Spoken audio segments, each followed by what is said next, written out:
2004च्या tsunami लाटेनं सर्व काही उद्ध्वस्त केलं, पण सोमनाथ मंदिर जसंच्या तसं उभं होतं. कारण शतकांपूर्वीही भारताकडे वैदिक विज्ञान आणि समुद्रशास्त्राचं अतुलनीय ज्ञान होतं. 26 डिसेंबर 2004च्या सकाळी गुजरातमधल्या सोमनाथ जवळील वेरावल आणि प्रभास इथे मासेमारी वसाहतीतली लोक नेहमीप्रमाणे त्यांचं जाळं दुरुस्त करत होती.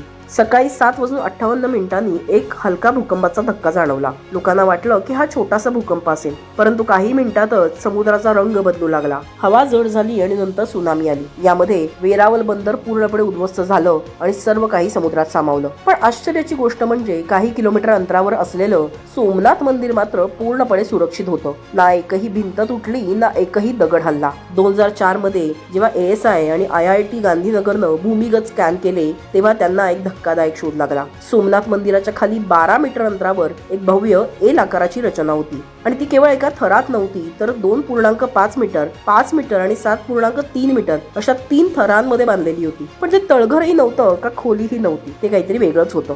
सर्वेक्षणातून असं दिसून आलं की संपूर्ण पाया समुद्राच्या लाटा तोडण्यासाठी, त्यांची ऊर्जा नष्ट करण्यासाठी आणि मंदिर स्थिर ठेवण्यासाठी बांधला गेला होता. या पायाभरणीमध्ये असे दगड लावले गेले होते की जे एकमेकांना घट्ट पकडून ठेवतात. लाटांचा प्रचंड दबाव आला तरी ते तुटत नाहीत, उलट दबाव चारही दिशांना पसरवतात. आजच्या कॉन्क्रीटच्या उलट चुना, शंख आणि गुळ यांच्या मिश्रणापासून बनलेली ही प्राचीन भारतीय तंत्रज्ञान रचना खाऱ्या पाण्याने आणखी मजबूत बनते. त्यात असंही आढळून आलं की त्यात भूमिगत ड्रेनेज चॅनल्स तयार करण्यात आली आहेत, ज्यामुळे लाटांचं पाणी अडकण्याऐवजी हळूहळू खाली वाहून जातं.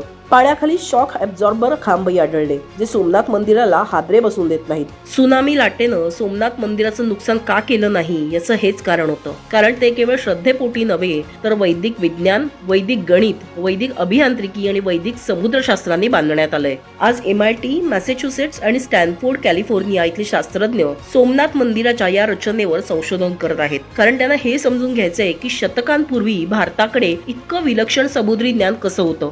सोमनाथ हे फक्त मंदिर नाही, तर ते आपल्या पूर्वजांची बुद्धिमत्ता, वैज्ञानिकता आणि दूरदृष्टी दाखवणारं जिवंत उदाहरण आहे.